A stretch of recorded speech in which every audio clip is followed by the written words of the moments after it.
Bonjour à tous, ici Maxime Bizot, fondateur de fiche-droit.com, j'espère que vous allez bien et on se retrouve aujourd'hui pour une nouvelle vidéo dans laquelle on va parler de l'application de la loi dans le temps et des conflits de loi dans le temps. Alors le principe c'est qu'une loi est applicable de son entrée en vigueur jusqu'à son abrogation, en sachant que concernant l'entrée en vigueur de la loi, si aucune date d'entrée en vigueur n'est précisée dans la loi, puisque la loi peut prévoir sa date d'entrée en vigueur, mais donc si aucune date d'entrée en vigueur n'est précisée dans la loi, cette loi entre en vigueur le lendemain de sa publication au journal officiel. Mais donc, en principe, une loi est applicable de son entrée en vigueur jusqu'à son abrogation. Il arrive cependant que la loi évolue et ce type de situation peut donner lieu à ce qu'on appelle un conflit de loi dans le temps. Donc concrètement, un conflit de loi dans le temps désigne une situation de concurrence entre plusieurs lois en raison de leur succession dans le temps. Ainsi donc, en présence de lois qui ont le même objet et qui se succèdent dans le temps, laquelle est-ce qu'il faut appliquer à une situation juridique donnée? Donc jusqu'à quand la loi ancienne est-elle applicable et à partir de quand la loi nouvelle s'applique-t-elle? Eh bien, il existe des principes qui permettent de résoudre ces situations de conflit de loi dans le temps. Le premier principe, c'est le principe de non-rétroactivité de la loi nouvelle. Principe qui figure à l'article 2 du Code civil, qui dispose que la loi ne dispose que pour l'avenir, elle n'a point d'effet rétroactif. Donc le principe, c'est que la loi nouvelle ne peut pas s'appliquer à des situations antérieures à son entrée en vigueur. La loi nouvelle ne s'applique qu'à des situations postérieures à son entrée en vigueur. C'est ce que signifie le principe de non-rétroactivité de la loi nouvelle. Il existe cependant des exceptions à ce principe de non-rétroactivité de la loi nouvelle. On peut citer d'abord les lois expressément rétroactives, puisqu'effectivement, le législateur peut adopter une loi qui s'appliquera à des situations antérieures s'il précise expressément qu'elle est rétroactive. Donc concrètement, le législateur va fixer la date d'entrée en vigueur de la loi à une date antérieure, et donc la loi s'appliquera aux situations nées à partir de ce moment. On a aussi comme exception au principe de non-rétroactivité de la loi nouvelle, les lois pénales plus douces. Alors qu'est-ce qu'une loi pénale plus douce? C'est une loi, donc en matière pénale, qui supprime une incrimination ou qui prévoit une peine moins lourde. Et donc, si une loi pénale plus douce, donc une loi qui adoucit le droit pénal, entre en vigueur, elle s'appliquera aux infractions commises avant son entrée en vigueur. Par exemple, la loi du 9 octobre 1981 abolissant la peine de mort a été appliquée aux crimes commis avant son entrée en vigueur. Et donc les peines de mort ont été remplacées par des peines de réclusion criminelle à perpétuité. Et donc on voit bien que les lois pénales plus douces sont une exception au principe de non-rétroactivité de la loi nouvelle. Et troisième exception, ça va être les lois interprétatives. Une loi interprétative, c'est une loi qui est adoptée pour clarifier le sens d'une loi déjà en vigueur. Autrement dit, une loi interprétative vient simplement éclaircir une loi qui n'était pas suffisamment explicite. Et c'est pour ça qu'une loi interprétative va s'appliquer rétroactivement au jour où la loi interprétée est entrée en vigueur. Et donc là encore, il s'agit d'une exception au principe de non-rétroactivité de la loi nouvelle. Voilà donc pour ce principe de non-rétroactivité. Donc retenez bien, en principe, la loi nouvelle ne peut pas s'appliquer à des situations antérieures à son entrée en vigueur. Maintenant, il y a un autre principe qui permet de résoudre les conflits de loi dans le temps, qui doit être combiné au principe de non-rétroactivité, c'est le principe de l'application immédiate de la loi nouvelle. Et donc, on va parler de ce principe maintenant. Juste avant, petite parenthèse, si jamais vous étudiez la matière introduction au droit, ou bien introduction générale au droit, introduction au droit civil, etc., eh bien sachez que je propose un pack de fiches de révision en introduction au droit, qui est un pack qui comprend 20 fiches de révision, qui sont claires, qui sont synthétiques, et qui résument parfaitement la matière introduction au droit. Avec ce pack de fiches, vous allez donc pouvoir réviser efficacement cette matière, vous allez également mieux comprendre cette matière, et donc je vous recommande de vous procurer ce pack de fiches si ça vous intéresse.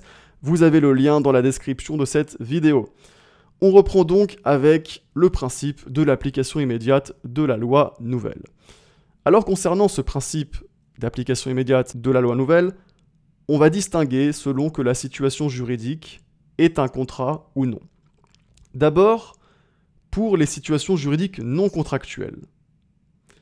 La loi nouvelle s'applique immédiatement, d'abord, à la constitution de situations juridiques non contractuelles après son entrée en vigueur. Donc, après l'entrée en vigueur de la loi nouvelle, les situations juridiques qui se constituent sont naturellement soumises à la loi nouvelle, en vertu du principe d'application immédiate de la loi nouvelle. Mais également, la loi nouvelle, elle s'applique immédiatement aux effets futurs de situations juridiques non contractuelles en cours au moment de son entrée en vigueur. Tandis que les effets passés restent régis par la loi ancienne en vertu du principe de non-rétroactivité. Donc, de quoi est-ce qu'on parle ici? On parle des situations juridiques qui sont nées lorsque la loi ancienne était en vigueur, donc qui sont nées avant l'entrée en vigueur de la loi nouvelle, mais qui vont se poursuivre après l'entrée en vigueur de cette loi nouvelle, et qui donc vont produire des effets après l'entrée en vigueur de cette loi nouvelle. Et donc, il s'agit de situations en cours au moment de l'entrée en vigueur de la loi nouvelle. Et donc, pour ces situations en cours au moment de l'entrée en vigueur de la loi nouvelle, eh bien, les effets qui vont être produits par ces situations après l'entrée en vigueur de la loi nouvelle, donc les effets futurs, seront soumis à la loi nouvelle en vertu du principe d'application immédiate de la loi nouvelle, tandis que les effets déjà passés restent soumis à la loi ancienne en vertu du principe de non-rétroactivité de la loi nouvelle. Et puis ensuite, en matière contractuelle, la loi nouvelle s'applique immédiatement au contrat conclu après son entrée en vigueur, mais en revanche, les contrats conclus avant son entrée en vigueur restent soumis à la loi ancienne. Et c'est ce qu'on appelle le principe de survie de la loi ancienne en matière contractuelle. Et qu'est-ce que ça signifie? Eh bien, ça signifie que, concrètement, pour un contrat conclu avant l'entrée en vigueur de la loi nouvelle, les effets futurs que ce contrat pourrait produire après l'entrée en vigueur de la loi nouvelle restent soumis à la loi ancienne. Donc là, les choses sont différentes par rapport aux situations juridiques non contractuelles, puisqu'on avait vu que pour les situations juridiques non contractuelles, les effets futurs des situations juridiques non contractuelles en cours étaient soumis à la loi nouvelle. Eh bien, pour les situations contractuelles, c'est différent. Pour les contrats, à partir du moment où le contrat a été conclu avant l'entrée en vigueur de la loi nouvelle, eh bien, les effets futurs que ce contrat pourrait produire restent soumis à la loi ancienne en vertu du principe de survie de la loi ancienne en matière contractuelle. Et donc au final, les règles d'application de la loi dans le temps peuvent être résumées avec le tableau suivant. Donc soyez bien attentifs. Essentiellement, pour résumer les règles d'application de la loi dans le temps, il faut distinguer entre le passé, donc ce qui s'est passé avant l'entrée en vigueur de la loi nouvelle, et le futur, donc ce qui se passe après l'entrée en vigueur de la loi nouvelle. Et donc d'abord, en ce qui concerne le passé, eh bien le passé ne peut pas être régi par la loi nouvelle. Donc, la constitution d'une situation antérieure à l'entrée en vigueur de la loi nouvelle est soumise à la loi ancienne en vertu du principe de non-rétroactivité de la loi nouvelle. Mais également, les effets passés d'une situation antérieure à l'entrée en vigueur de la loi nouvelle, là aussi, restent régis par la loi ancienne en vertu du principe de non-rétroactivité de la loi nouvelle.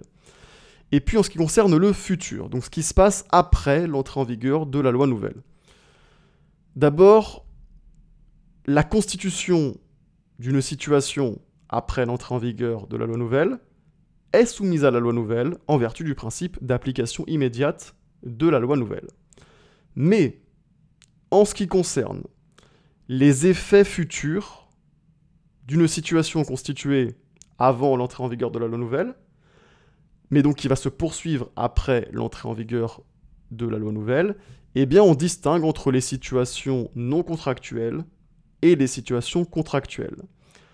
Pour les situations non contractuelles, la loi nouvelle s'applique aux effets futurs des situations non contractuelles en cours, en vertu du principe d'application immédiate de la loi nouvelle. Mais, pour les situations contractuelles, les effets futurs des contrats en cours, puisqu'on parle de contrats, donc les effets futurs des contrats en cours, c'est-à-dire des contrats conclus avant l'entrée en vigueur de la loi nouvelle, restent régis par la loi ancienne, en vertu du principe de survie de la loi ancienne. Et voilà, cette vidéo est donc maintenant terminée, j'espère qu'elle vous aura été utile. N'oubliez pas de liker cette vidéo, ça m'aide à faire connaître mon travail à plus de monde. Et sur ce, on se dit à très bientôt pour une prochaine vidéo.